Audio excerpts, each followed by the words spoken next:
Suntem după sărbătorile de Paște, în momentul în care, hai să zicem așa, speranțele au înviat, da, odată cu învierea lui Isus, sau reînvierea lui Isus. Așa că sperăm că, uite, și speranțele noastre într-o țară mai bună și mai educată, așa, da, vor învia.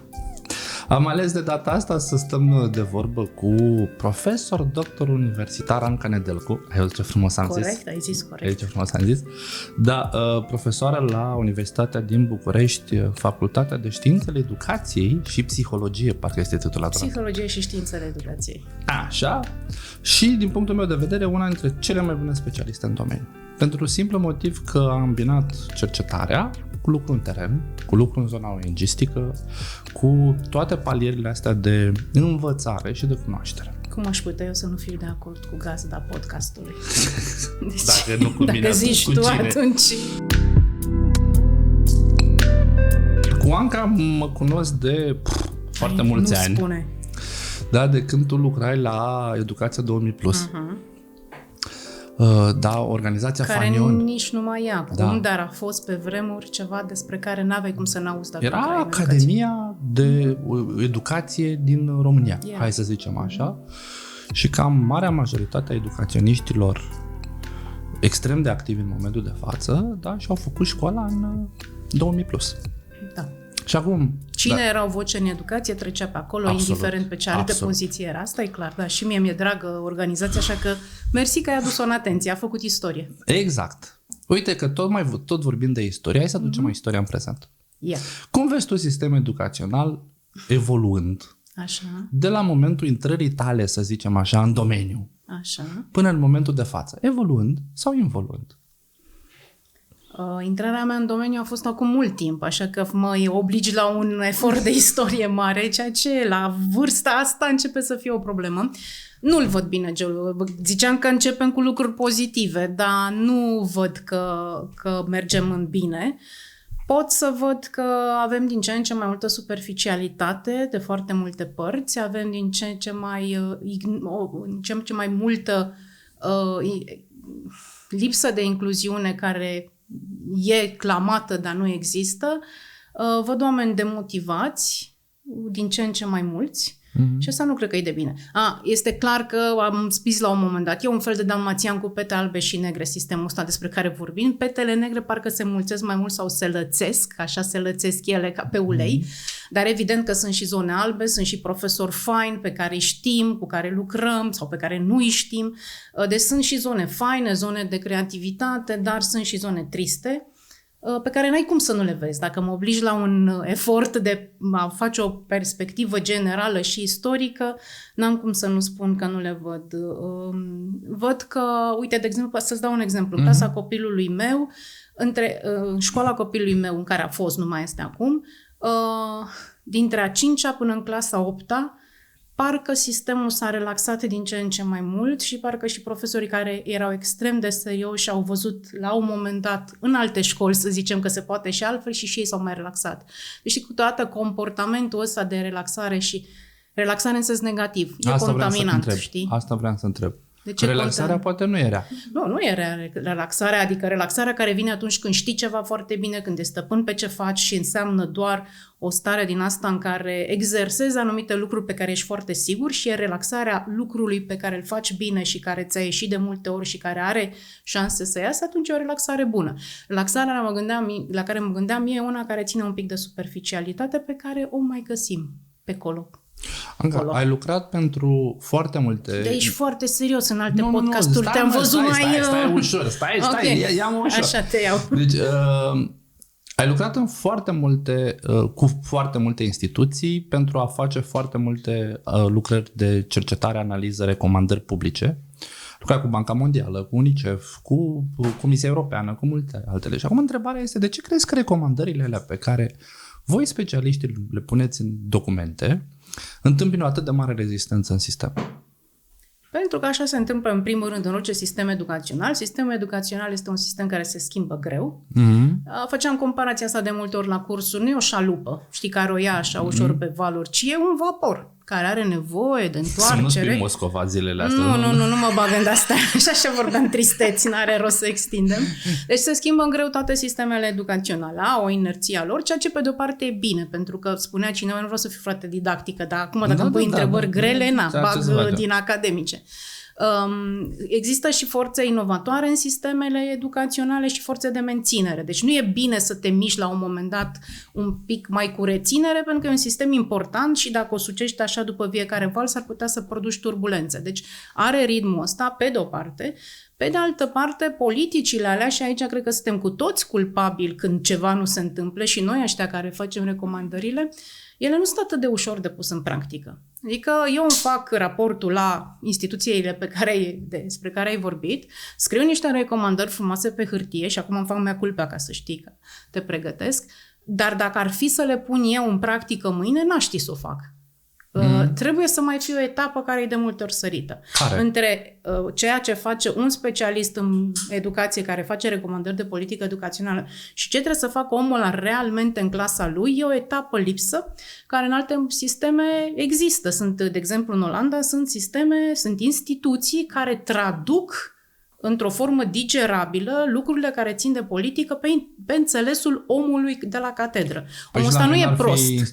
Fostul Institut de Științe ale Educației. El făcea tot cercetare. Eu mă refer la o instituție sau un grup de oameni se mai cheamă knowledge brokers sau knowledge translators. Oameni care traduc cunoașterea la nivel de politică, de expertiză, din articole educaționale, o traduc pentru omul de la catedră, nu pentru că ăsta ar fi prost și n-ar ști să citească, că poate omul, dar el n-are timp să facă toate lucrurile astea. El predă, el șterge nasul copiilor, împarte cornul și laptele și bla bla, deci are 1.000.000 de lucruri de făcut. El nu poate, sărac om, să stea să citească toate studiile pe care le faci tu, pe care le facem noi, pe care le face nu mai știu cine, să extragă toate concluziile și după aia să se gândească cum aș putea eu să fac recomandarea asta care sună frumos la mine în clasă. Omul n-are timp și nici n-are poate competențe și nu trebuie să facă. Cineva trebuie să facă lucrul ăsta în locul lui. Trebuie să-i dea, știi cum e, varianta digest, varianta... Păi și n-ar fi rolul inspectoratelor? Cred că da. Probabil că inspectoratele fac în multe zone lucrurile astea, cred. Uite, și aici te întreb pe tine. Da, știi, mă pui să dai în inspectorate. Nu. De punct să evaluăm împreună sau încercăm să vedem unde suntem. Da, în experiența mea am văzut foarte multe inspectorate care se duc la o piesă de teatru care se numește Inspecție Școlară. Am fost și eu la niște piese de teatru care se numesc adică știm foarte clar că nu se întâmplă așa. Cum ni se arată nouă atunci. Dar știm foarte clar că, spre exemplu, școala aia n-a avut în viața ei proiector. Da? Și că vine cu proiectorul și începe să facă. Știm foarte clar că a repetat de 10 ori lecția aia cu clasa. De ce continuăm să facem e o zonă de teatru care se întâmplă la inspecții, pe de-o parte. Pe de-o parte sunt și oameni care fac exact aceleași lucruri și înainte și care au videoproiector, se vede pe copii. Corect. Care lucrează pe grup, copiii aia se așează natural, deci se vede când e ceva, făcut ceremonios pentru contextul în care se desfășoară activitatea sau nu. Deci, pe de o parte, sunt și oameni care fac. Pe de altă parte, da, participăm cu toții la un ritual pe care îl știe și... Deci, ca să fiu foarte sinceră, eu nu mă duc des în inspecții, că nu mă duc. Dar câteodată am nevoie să simt pulsul claselor și școlii reale și sunt președinte câteodată și atât de proastă sunt încât, ca să nu ies din ritual, îmi scriu am pe mobil, îți arăt cine vorbește primul. Deci, 1, când facem analiza activității sau când se prezintă lucrarea după aia, îmi zic, dau cuvântul directorului, după aia inspectorul, nu știu ce. Asta? De ce fac eu asta? Habar n-am. Păi puteam să dau cuvântul cui vreau eu, ca să fie natural și bine. Deci intrăm cu toții, recunosc, într-o zonă de conformism, că dacă ăsta e filmul, participăm la el, femeile alea știu, săracele, că trebuie să bage toate astea, metodele activ-participative pe care le știu ele în viața lor, adică ai văzut că găsești, nu te-ai dus, dar dacă te duci, eu de câte ori am fost, am găsit pălăriile gânditoare a lui De Bono, alea există întotdeauna, știi, pentru că poți să faci pălării colorate și copiii arată drăguț, alea nu știu ce, cred că e norocul meu, le găsesc peste tot. Lucru pe grupe, deci copiii aia lucrează și femeile astea învățătoare nu au timp să vadă ce au lucrat ei, știi, bagă în altă activitate, deci bagi tot ce știi pentru că știi că asta se apreciază. Dar cred că un inspector serios, un profesor serios pot să vadă, fiecare poate să vadă adevărul din spatele ceremonialului de inspecție. Fiecare sistem are un ceremonial al ei, o rutină. Asta e rutina inspecțiilor. Nu înseamnă că acolo se întâmplă numai teatru, dar e o rutină în care intrăm cu toți. Că am putea face mai bine, eu sunt absolut convinsă că se poate face mai bine. Și atunci pentru ce pregătim copilul ăsta? Dacă noi intrăm în tot felul de ceremonii Acum, care sunt date de la acum știi cum e, chestiile care țin de cultură, că e cultura organizației educaționale, cultură în general, au și un element de ceremonie, au și un element de continuitate, da? Mm-hmm. Nu zic să renunțăm la tot. Eu la un moment dat am scris pe un blog pe care scriu cu studenții. Sucitorii de minți. Sucitorii de minți. Mulțumesc, Gelu, bravo, așa. Că sigur n-au mai crescut urmăritorii. Deci am scris un articol, se chema Sărbătoarea în formă de careu. Și era o revoltă a mea cu privire la cum se întâmplă deschiderea și închiderea anului școlar, care e era invariabil, sub formă de careu, cu popa, cu părintele, că suntem în preajma, suntem după sărbători, cu polițistul de proximitate, că nu se auzea la boxele alea, că eu ca părinte n-am auzit niciodată ce s-a spus, că nu știu ce. Și m-am gândit atunci în articolul cum se poate face altfel mai bine, că nu facem altfel doar ca să... Și nu venea nicio idee. Deci eu produsul unui careu, pentru că eu mi-amintesc careul din viața mea școlară. Apropo, în paranteză, eu care lucrez în educație, nu mi-aduc aminte prima mea zi de școală. Și asta e o mare dramă amintirilor mele. Fiindcă m-ai pus să mă gândesc, ok, deci eu fiind produsul acestui sistem care a stat în careu, copilul din careu, n-am putut să-mi imaginez altceva, știi? Deci am văzut și școlile particulare, tot careu, cu niște baloane, cu tralala, că au mai mulți bani, să zicem. Bun, a venit pandemia și ne-a lovit, ne-a scos din careu. Deci da, câteodată ieși din elementele astea de ceremonial, care mai trebuie din când în când ajustate, să vezi, nu se poate și mai bine. Dar, încă o dată, zic, trebuie să fie un echilibru între un lucru care se continuă, care are o tradiție, și inovarea care aduce un bine. Adică nu trebuie să schimbi de dragul schimbării, nu trebuie să schimbi tot timpul, ci să facă această primenire a obiceiurilor și a lucrurilor pe care le facem în educație. Să zicem că sunt peștișorul de aur și aș putea să schimb un lucru în educație, un lucru major. Ce mi-ai cere să schimb?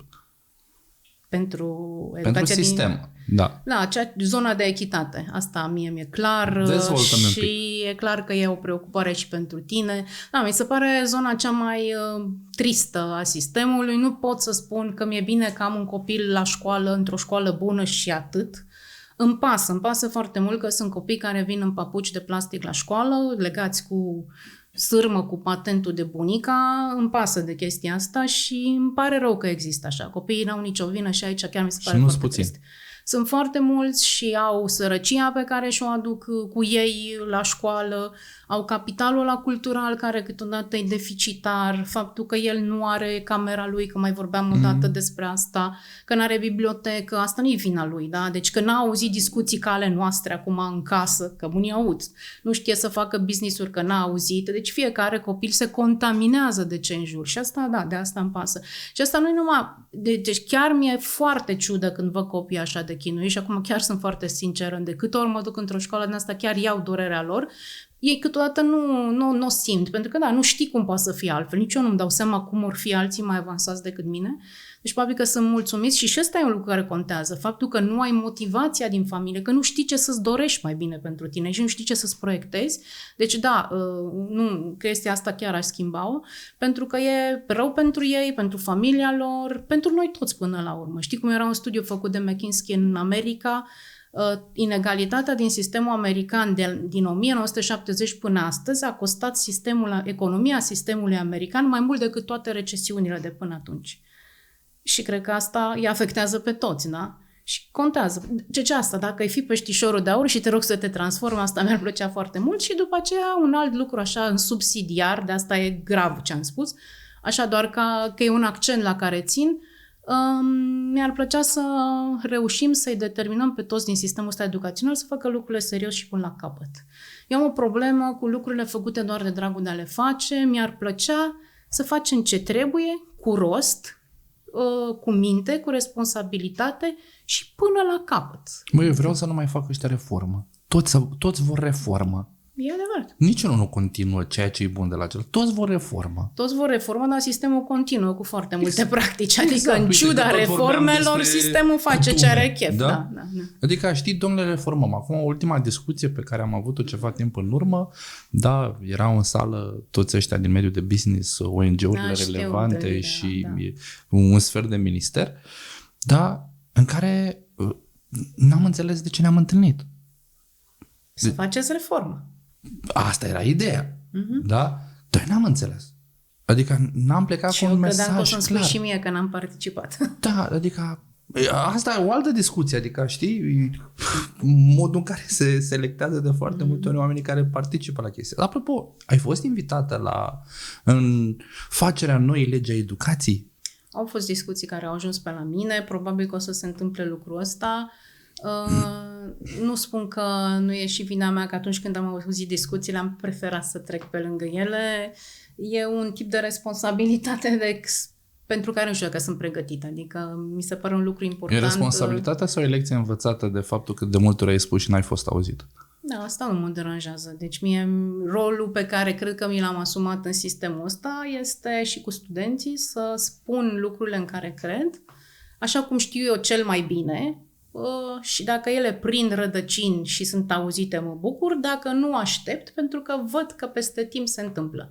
Sunt atâtea lucruri care s-au dus undeva, știi, și faci training-uri și ești fericit, ajungi acasă și zici, mamă, ce l-am făcut aici, ce training-uri, ce feedback am, ai văzut, completează oameni. Pe aia nu se întâmplă nimic. Am învățat lecția asta, da? Nu că nu se întâmplă. Nu se întâmplă atât cât crezi tu ca trainer că o să se întâmple. Dar în timp se întâmplă. Am văzut oameni pe care, apropo ziceai de Centrul Educația 2000+, unde noi am avut un program excelent, șanse egale pentru copiii romi. Cred că a fost primul de genul ăla care chiar a dezvoltat. Avea componente de interculturală, directorul de școală, deci toate erau. Bun. Ce făceam noi acolo? Mi se părea că are un efect imediat, însă peste ani acum văd oameni cu care m-am întâlnit la training, care au făcut proiecte, care au o școală minunată, deci ceva se prinde. Așa că nu mi-e ciudă dacă cineva nu ia niște idei, să zicem, care eu cred imediat în atenție, aștept. Și poate nici toate ideile pe care le lansez nu sunt bune și nici aici n-am orgoliu să cred lucrul ăsta, pe unele mi le mai reajustez singură, că îmi dau seama că poate între timp s-a mai întâmplat ceva. Da? De acum, de exemplu, pot să spun că încerc să mă autoprovoc să văd și educația cu alți ochi sau poate unele lucruri pe care le-am spus într-un context, poate nu mi se par pentru momentul ăsta cele mai bune. Așa că da, nici eu poate nu spun ce trebuie, care trebuie să fie luat în momentul ăsta. Toate lucrurile se fac cu răbdare, cu timp, cu disponibilitate. Ești și mamă. Da. Asta mi-a plăcut cel mai mult din viața mea, când cineva m-a numit mama lui Elena. Știi cum e la ședințele alea la grădiniță? Mama lui Elena. Da, deci alea pe care stai pe scaunele alea mici nasol, îți spun asta nu e ceva ce să-ți dorești. Acolo când cineva te numește mama lui X, mi-a plăcut cel mai mult. Cât de mult ți-a schimbat perspectiva de academic, da, experiența de mamă, vis-a-vis de sistem educațional românesc? Tu știi că nimeni nu e profet în țara lui, așa că eu mi-am găsit nașul acasă. Copilul nu mă ia în serios, așa că de-aia cred că sunt insistentă la școală, că se pare că oamenii mai au. Mă rog, îmi pasă de sistem și îmi păsa de orice lucru pe care îl vedem că poate nu se întâmplă cum aș vrea și din perspectiva asta, dar mi-e clar că sunt lucruri pe care le poți regla, care țin de știința ta și sunt lucruri care se întâmplă pentru că fiecare copil are drumul lui, are personalitatea lui, așa că, mă rog, copilul meu m-a învățat tocmai să am răbdare. Pentru că evident că aș fi vrut să-mi impun un punct de vedere mai pregnant asupra ei și, de exemplu, și astăzi am zis, nu vii cu mine? Ai zis nu. Bun. Și în timp am învățat că ea are propria ei personalitate, care are propriile idei, mai prospete și mai bune decât ale mele. Am descoperit acum la vârsta pe care o are. Așa că e un proces în care participăm și de la care și eu învăț foarte mult. Adică cred că procesul, interacțiunea cu ea, o interacțiune minunată de altfel, m-a făcut și pe mine mai răbdătoare, mai puțin impulsivă, ne-am impune ideile. Da, dar te-a făcut să vezi sistemul cu alți ochi? Pentru că una e să fii specialistul care se uită neutru și alta e să fii implicată, da, cu rol și status de părinte în sistemul educațional.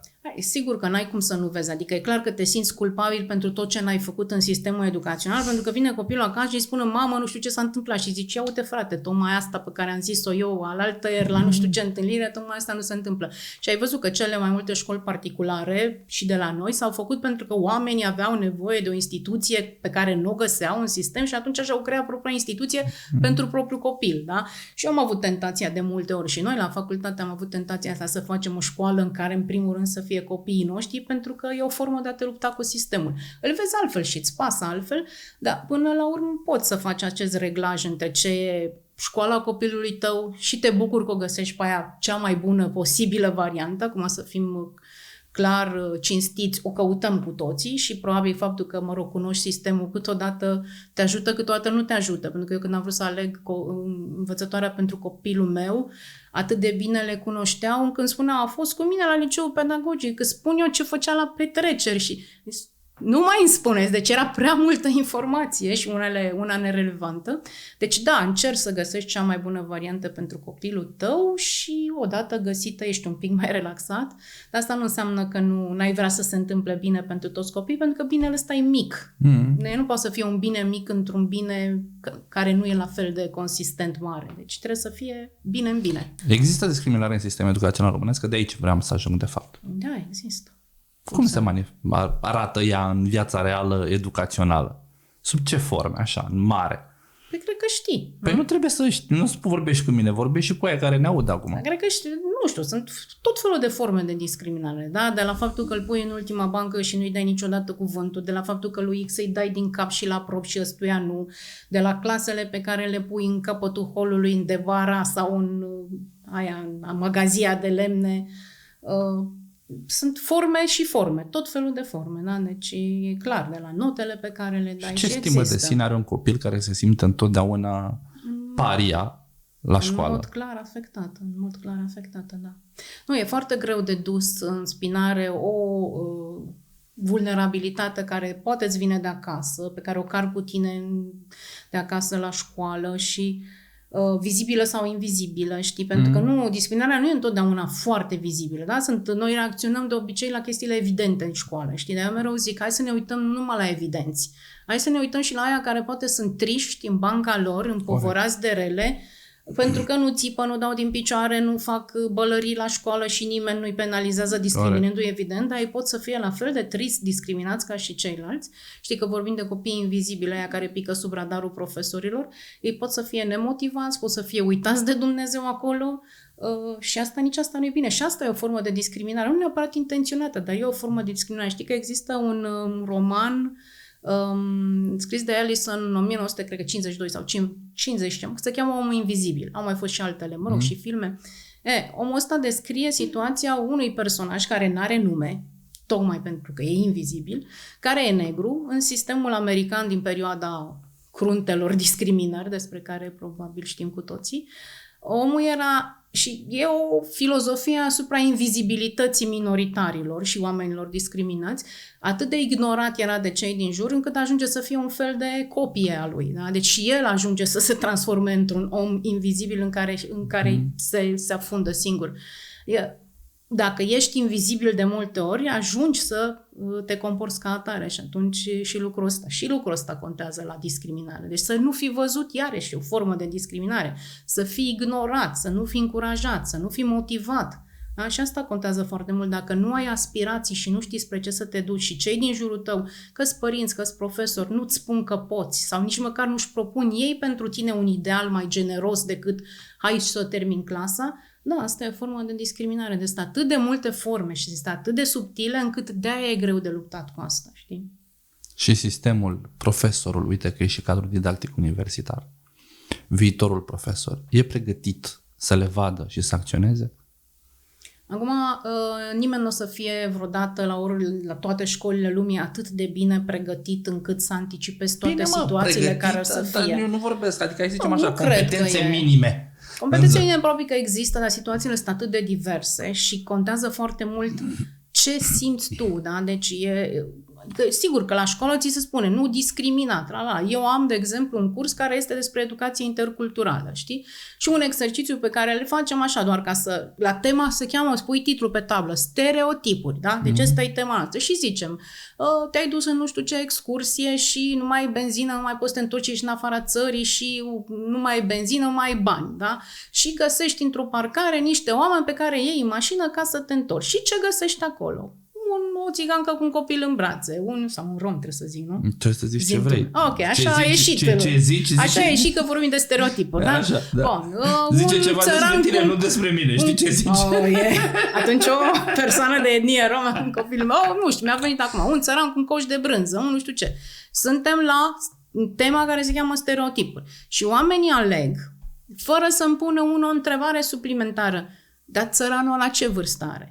Toată lumea presupune că țăranul ăla e în vârstă, e bon om, e ca bunicul nostru, că muncește din greu pentru brânza aia, dar poate să fie și altceva.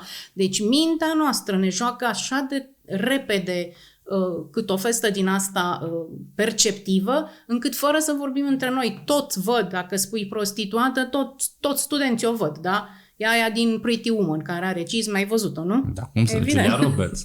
Da, ok, deci ai văzut-o acum cu mintea, nu numai în film. Sigur. Exact, deci toți o vedem la fel. Deci atât de rafinate sunt în mintea noastră stereotipurile astea, care unii spun că sunt un fel de lene cognitivă, da? Te ajută să gestionezi complexitatea sociale. Da, complexitatea lumii, câteodată nici nu poți să fii foarte analitic la orice ți se întâmplă. Dar, în același timp, mintea așa de repede te păcălește și merge imediat în zona aia de shortcut, încât e foarte greu să anticipezi că de aici pornisem într-o formare toate situațiile în care cineva va discrimina.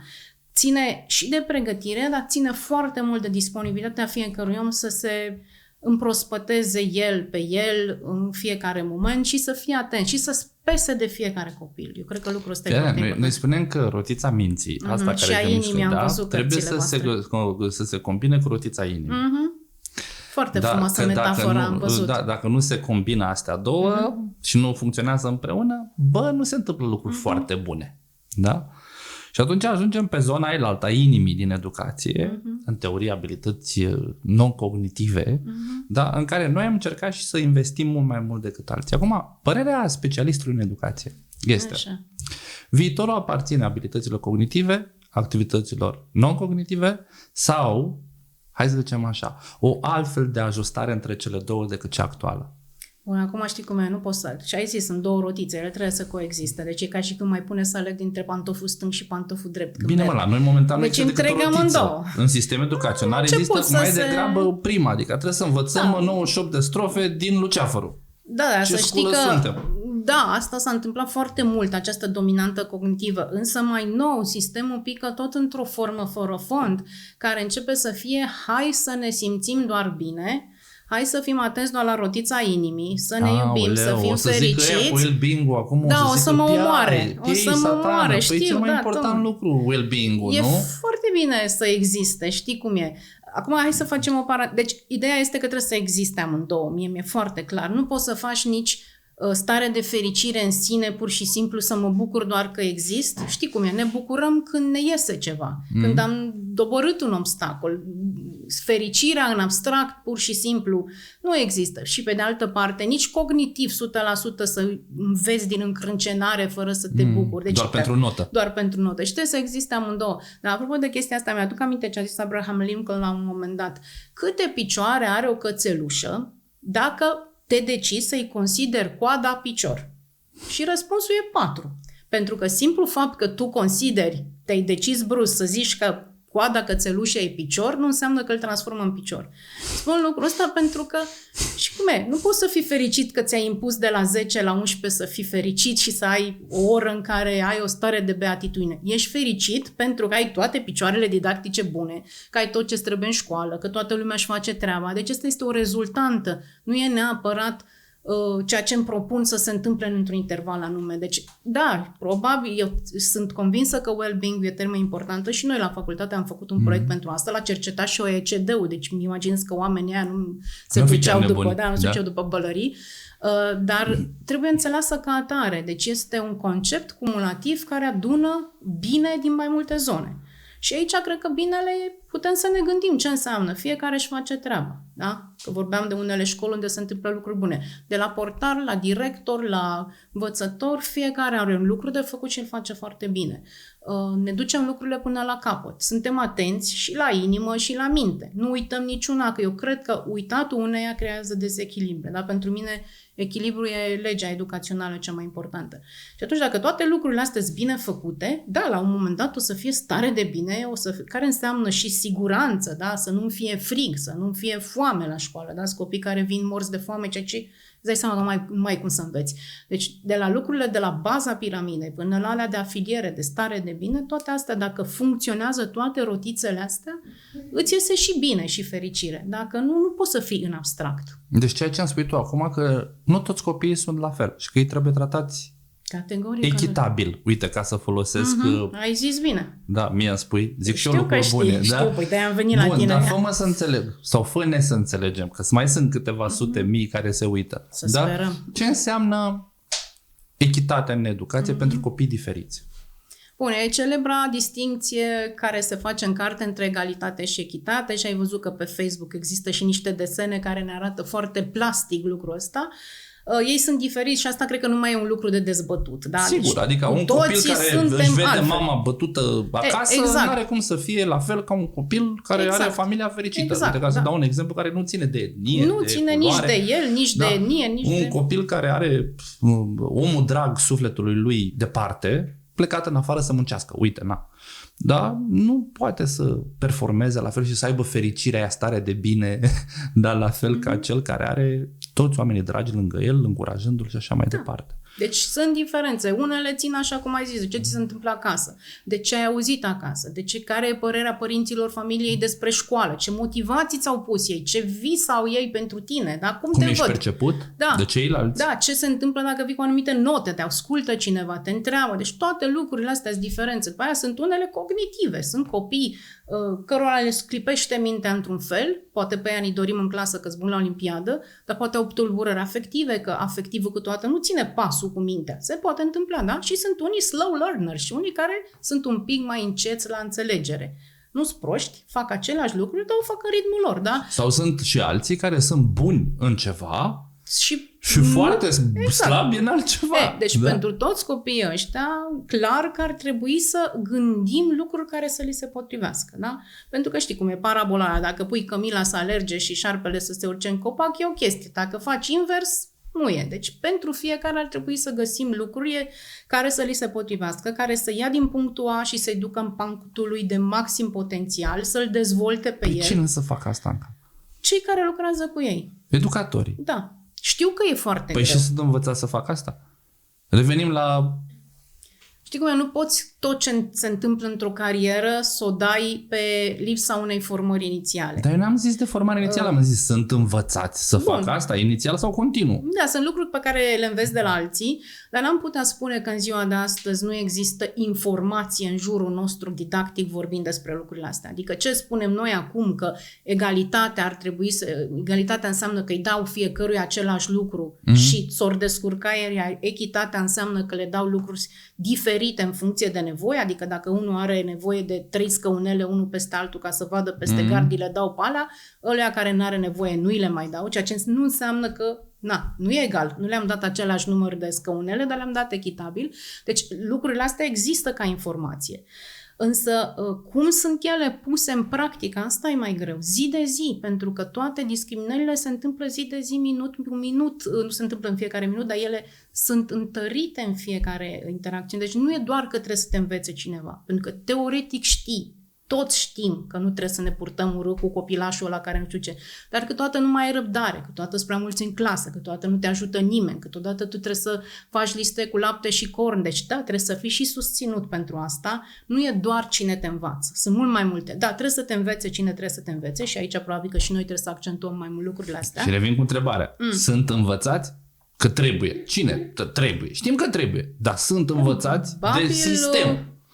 Da? Sunt învățați sau rămân Cred la că trebuie? aud despre lucrurile astea, informația există. există. Nu e nici corect asta. Dom'le, știți, informația acolo iau. Dar pentru că asta ar trebui să spunem și noi. Dar așa cum am zis la început, Una e să auzi și alta e să spună cineva în mod concret cum să faci. Pentru că asta e foarte greu. Tu ai 35 în clasă, 35 de diferiți. Nu poți să stai acasă de fiecare dată să faci 35 de exerciții diferite sau 35 de planuri de carieră. Deci e foarte greu și cineva trebuie să te ajute. Apropo de copii cu cerințe educaționale speciale, nu cred că a existat curs pe care să-l făcut cu profesori, ca unul dintre ei să nu-mi spună ce greu este să lucrezi cu un copil care e integrat. Da. Și dacă deschizi mai mult discuția, ies la suprafață foarte multe dureri ale oamenilor ăștia. Unii care, și-ar dori să fie mai ușor fără un provocator de monotonie didactică, pentru că dacă vine cineva care se dă cu capul de masă, evident e o stare de stres, nu știi cum să gestionezi, deci unii ar vrea să scoată, dar unii sunt onești în a recunoaște că nu știu cum să lucreze. Absolut. Și îți amintești de Portugalia, care dacă a desfințat școli speciale, a adus copiii în școala de masă, copiii cu probleme, cu resursele după ei. Asta înseamnă, adică nu doar învățat să fie învățat, înseamnă trebuie să și susții, știi? Pentru că de știut, teoretic știm multe lucruri, dar nu le punem atât de ușor în practică. Și dacă nu-i dăm sprijin pe parcurs, dacă are prea mulți în clasă, dacă nu are rampă și de acces... Deci de multe ori eu nu înțeleg. Crede-mă, și uite, am senzația că de foarte multe ori, și aici și oboseala pe care o simt din ce în ce mai accentuată, mai accentuat, oboseala, da? Și o simți accentuat. Da, și o simt accentuat. Faptul că am senzația că de multe ori noi milităm pentru normalitate. Adică normalitatea înseamnă să ajuți copilul ăla, da? Să ajungă ceea ce el poate să ajungă. Atâta tot. Da. Adică nu de se normalitatea e grea. Aici e, știi? Și de aici devine frustrarea. Și de aici întrebările mele pe care eu le-am, de ce, Doamne iartă-mă, nu se întâmplă lucrurile astea? Că ceea ce mi se pare mie normal, uite, stau de vorbă, ți se pare și ție normal. De multe ori am stat de vorbă cu ministrul X și lui se pare normal, cu secretarul de stat și lui se pare normal, și cu inspectoratul și lui se pare normal, și totuși, când ajungem la implementare, pentru că nu e ușor. Și asta se vede peste tot în lume, adică discriminare și inechitate există în toate sistemele lumii. Nu cunosc nici eu. Da, deci nu există, să zicem, că găsești o zonă liberă de discriminare în marele sistem, nu știu de care. Sunt și acolo copii care sunt minoritari și copii care nu reușesc la teste pentru că nu știu să rezolve la matematică, dar pentru că nu înțeleg o cerință, n-au abilitățile de limbă. Deci există peste tot, nu e ușor. Și de asta spun că provocările apar constant și starea aia de susținere a unui copil nu este un eveniment, este un proces întins pe toată școlaritatea lui. Cum scapi procesul din mână, cum se răsucește. Și știi cum e? Nu numai profesorul. Dacă profesorul dă tonul într-un fel, și copiii se întorc împotriva copiilor. Știi cum se zice? Dacă profesorul strănută, răcește toată clasa. Da? Deci, dacă el dă ton într-un fel, copiii ceilalți se iau după el și îl discriminează pe exulete care nu e ca ceilalți. Deci, contează. Bine, uite, îmi ridici la file o minge pe care nu aveam în minte, dar mi-o ridici. Dar dacă profesorul strănută, da, răcește o clasă întreagă. Dar nu-i vina mea, tasul și măsa. Dacă l-aduceau la școală, nu răcea. Dar cu toate că eu la școală îi dau doar răceală. Adică să fiu mai direct. La școală primești orice, dar nu școală. E pseudo-școală, de fapt. Și ajungi în clasa 8-a fără să scrii, să citești. Să știi să scrii, să citești. Știu că voi ați găsit niște cazuri multe în școli. Da, deci vine să-ți mulgi părul din cap cât mai ai. Cât mai ai. Da, și în momentul în care stai de vorbă cu profesorul ăla care dă tonul, zice, eu am făcut tot ce a trebuit. Da, măsa și tasul îți de vină. Oricine-i de vină, dar nu el. Și atunci noi stăm și ne întrebăm, stai puțin, tu ești specialistul în triumviratul ăsta. Adică tu ar trebui să dai tonul. Ce spuneai și tu mai devreme? Te întreb, dacă tu ai o clasă, ai studenți, da? Și vezi că le dai examen și toți au note foarte mici. Tu ce zici? Eu de multe ori mă evaluez, adică îmi rog studenții să mă evalueze printre altele. Da. Mă evaluez de unde crezi tu că vine, cum îți explici faptul că ei n-au performat, au note mici și tu credeai că o să fie mai bine? Eu cred în schema de comunicare. Da? Comunicator, receptor, canal de transmisie, feedback. Este vina mea că nu găsesc canalul de transmisie. Și uite, semestrul ăsta chiar am studenți de genul ăsta, care, știi, e primul semestru de față în față după 2 ani de pandemie. Greu. Foarte greu. Da? Sunt studenți care 2 ani de zile nici măcar nu s-au cunoscut între ei. Adică ei nu știu, anul 3, termină acum, știu, da? Și nu s-au cunoscut între ei. Băi, și pentru prima dată, ceva ani de predat, da, am simțit uneori că mă sufoc în sală, da, pentru simplu motiv că nu aveai feedback de nicio culoare, da? Și atunci am început să inventez tot felul de lucruri. Da, unele au funcționat, altele nu au funcționat. Dar te-ai preocupat.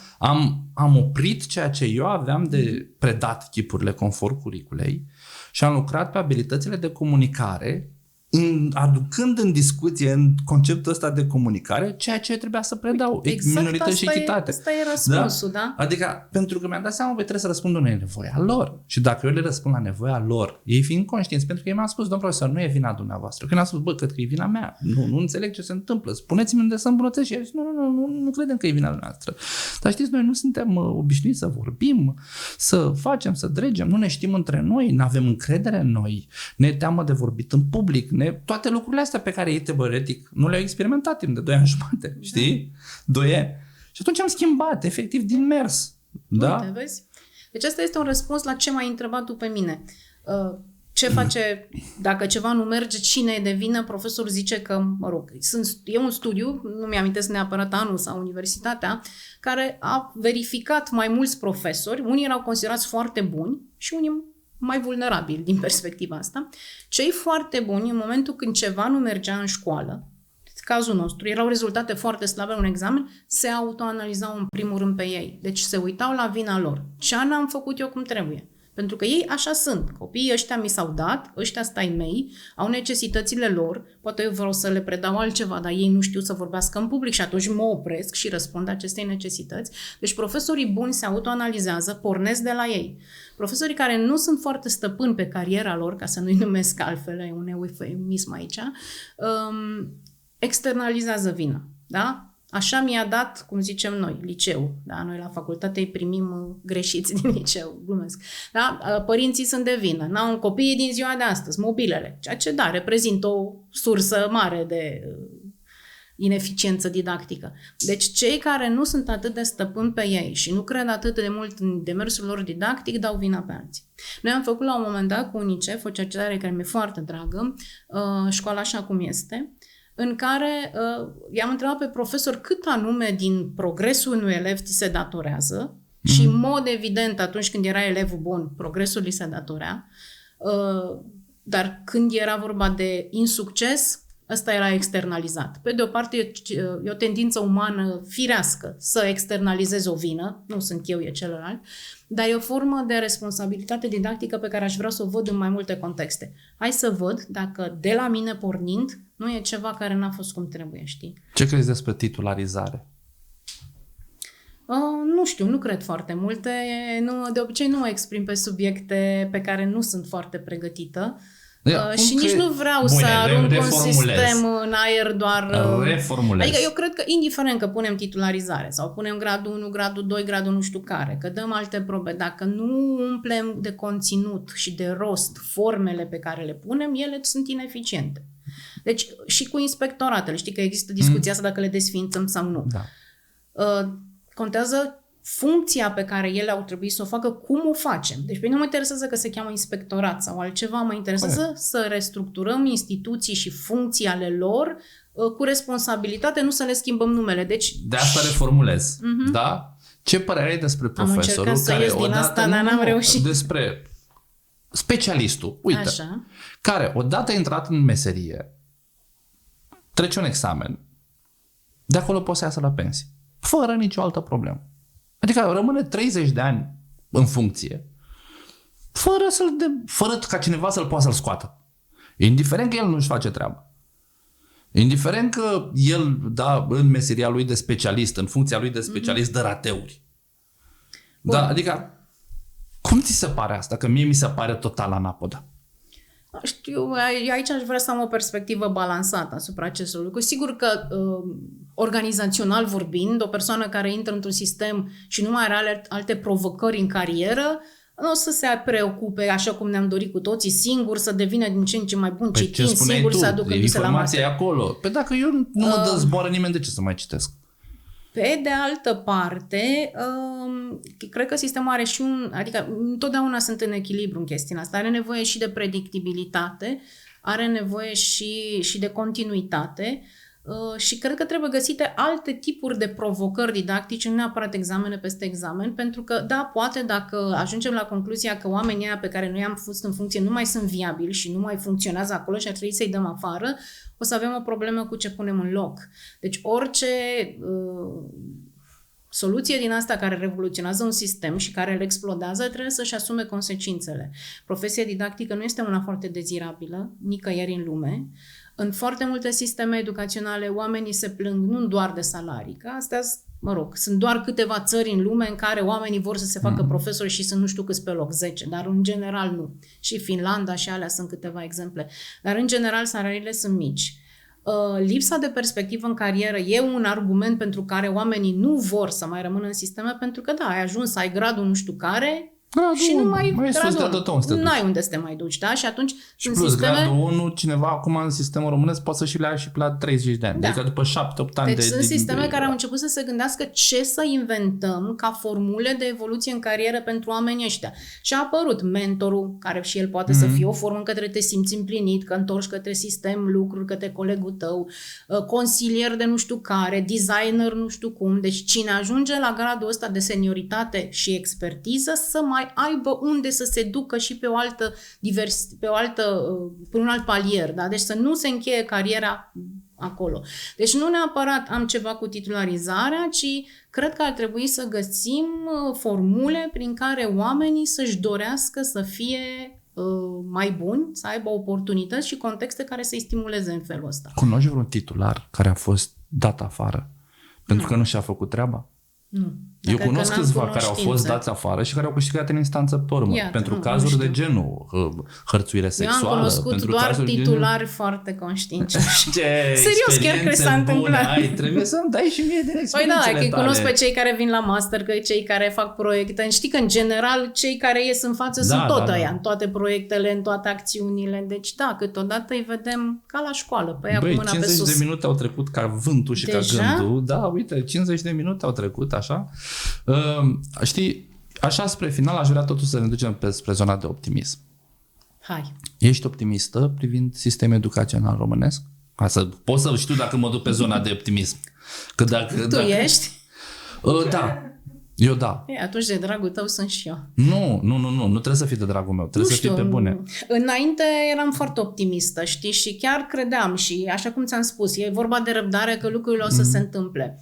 Acum mi se pare că totuși așteptările pe care le avem de la profesorii, de la oamenii, de la inspectorii, de la directorii care își fac treaba, cred că au început să fie mult prea mari pentru cât pot ei să facă să ducă tot sistemul. Deci mi-e clar că e nevoie să ne adunăm cu toții ca să fim optimiști, ca să avem o bază să fim optimiști. Deci să zicem că sunt 50-50, nu mai sunt. Dar știi de ce sunt eu optimist? Pentru că văd, spre exemplu, la cursurile de formare pe care noi le facem ca fundație, da, în momentul în care le-am deschis publicului larg, a fost un număr impresionant de oameni care și-au dorit. Adu-ți aminte, la evenimentul la care noi am fost împreună în cadrul programului ROZ. Da, exact. Da, am avut 400 de oameni care au stat alături de noi câteva ore. Noi doi vorbim despre echitate și stimă de sine. Da? Și au fost 400 de oameni care și-au rupt o jumătate, un sfert de zi, benevol, da, voluntar. Da, și au intrat alături de noi. Acum câțiva ani, lucrul ăsta nu se întâmplă. Da, asta este un motiv de optimism și... Mă uit la studenții mei. Exact, da. Îi văd cum intră în prima oră. Da, ăsta e un motiv de optimism. Și îmi dau seama cum... îi văd așa cum evoluează, da, și cum ajung la final. Deci, marțea trecută, uite că eu am luni, ore semestrul ăsta, luni, marți și miercuri, marțea trecută a trebuit să ne dea afară aia din sală. Pentru că noi rămâneam în sală și lucram împreună, dar 30 de oameni, da, și era chestia aia, mamă, ce tare. Lucrurile astea îți dau... Da. N-ai cum să zici, băi, sistemul e de rahat, nu știu ce. Îți dai seama că, de fapt, lucrurile se schimbă. Nu, aici e clar și eu sunt de acord și eu sunt optimistă și de aici îmi iau energia, da, din studenții pe care îi avem și sunt unii care chiar îi simți că le pasă, se bucură de ce li se întâmplă, adică citesc cu bucurie, vezi pe ei bucuria cunoașterii. La master avem oameni care sunt non-tradiționali, da? Sunt de vârsta mea sau a ta și care vin acum la școală și fac educație. Sunt oameni care au lucrat în bănci, care au descoperit că vor să facă educație și această dorință publică de a ajuta sistemul e impresionantă și da, ne luăm energia. Sunt foarte mulți profesori minunați. Pesimismul meu vine din cealaltă zonă. Deci pe ei, da, contăm. 50-ul ăla pe care l-am spus la sută e pentru că există oameni ăștia și care sistemul în spate. Da, deci sunt profesori pe care îți vine să iei în brațe și să te bucuri didactic de ei. Deci chiar zilele trecute am avut la un masterul pe care îl coordonez niște activități cu studenții, aproape ne venea să plângem ce frumos a fost. Corect, da? corect. Bucuriile astea te țin în viață. Pe de altă parte sunt și oameni care nu pot la fel, care nu vin la formare, care sunt supărați, care n-au bani, care... Aici nu știu cât suntem noi capabili ca sistem să-i ajutăm pe cei care nu pot singuri. Păi și tot că ea singuri pot. Tot vorbeam de echitate. Păi da, trebuie să ne Deci dacă pe elev nu-l culpabilizezi doar pe el pentru că nu reușește, poate nici pe profesorul ăla care nu poate, trebuie să-l susții și pe el special, pentru că da, cei care pot singuri, care sunt foarte buni, vin la trainingul tău, vin la curs, vin la mine, îi vedem, au revelația, contribuții. Ce fac cu cei care nu se duc? Pentru că n-au avut șanse, pentru că fac naveta, pentru că sunt săraci. Aici nu știu dacă sistemul, încă o dată zic, este suficient de puternic să-i ajute, pentru că da, și ei trebuie ajutați. Și așa ca pe final aș putea să spun că ne pasă tuturor de ne pasă tuturor dacă avem profesori sau nu. O țară care își hulește profesorii și care nu-i ajută pe cei care nu pot, e o țară care se împușcă singură. Noi am avut cadre didactice cu care am lucrat, femei, da, care veneau la cursuri pe ascuns. Că nu-i lăsa directorul? Nu-i lăsa bărbații acasă. Uite, pe mine m-a dus mintea la director, nu la bărbat. De ce? Că se destupa la minte și cine știe ce nu mai făcea zacusca. Să nu facă de nefăcute. Mentalitățile rurale, să nu facă nefăcute. Cine dă la pui de mâncare și la porci? Da. Exact. Cine face zacuscă? Da, chestii de genul ăsta. Adică erau chestii pe care noi nu le luasem în cont, nu le luasem în calcul. Da?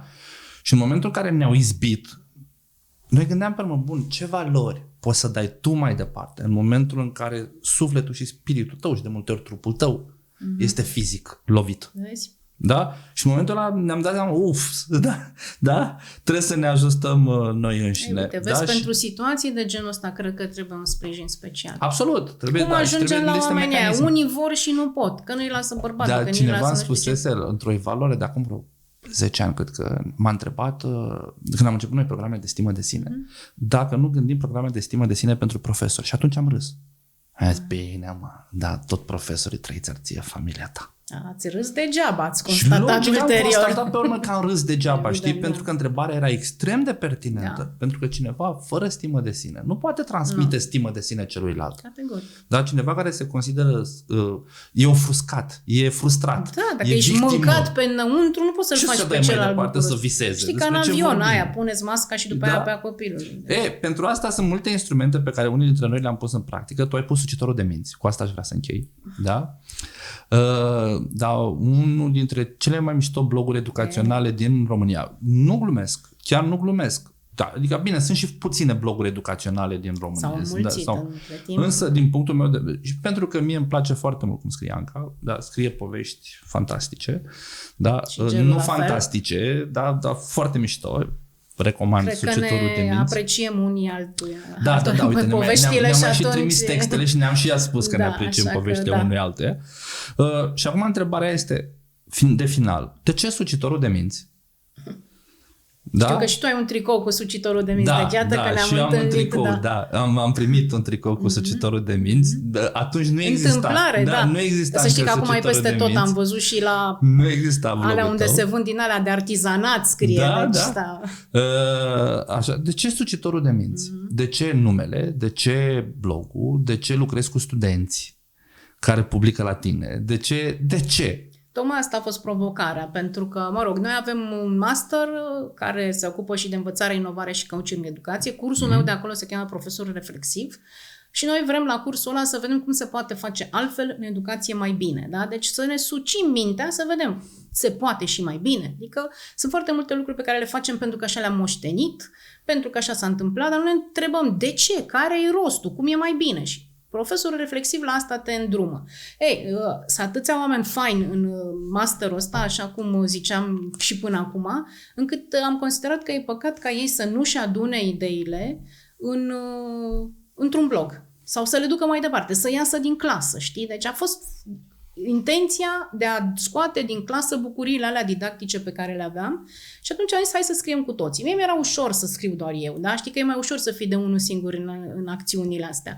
A fost mult mai greu să ne adunăm, să se mai certe între ei, să se mai certe pe vizualizări, da? Le-am mai și scos din josul paginii că nu erau suficiente. Ziceau, doamna profesor, hai să plătim și noi să fie mai multe. După aia au avut surpriza să vadă că într-adevăr vizualizările au crescut fără să vrem noi. Deci e un exercițiu colectiv care ne-a ajutat pe noi, ne-a învățat ne-a adus o competență pe care nu știam. Nu e ușor să scrii educație pe blog, în termen de blog, da? Deci nu e articol științific, nu e carte. Știu că și eu am mai scris câteva povești și nu e simplu. Și provocarea a fost că am fost împreună cu competențe diferite și că i-a adunat un timp, da? Deci erau oameni care terminaseră cu 5 ani, care s-au cunoscut cu ăștia care termină acum și fiecare an a preluat într-o manieră proprie, cu mult sprijin, apropo de ce ziceam, cât e de important profesorul. Nu vreau să-mi atribui merite gonflate artificial, dar da, dacă nu-i unești la momentul respectiv, nu pleacă singuri din start.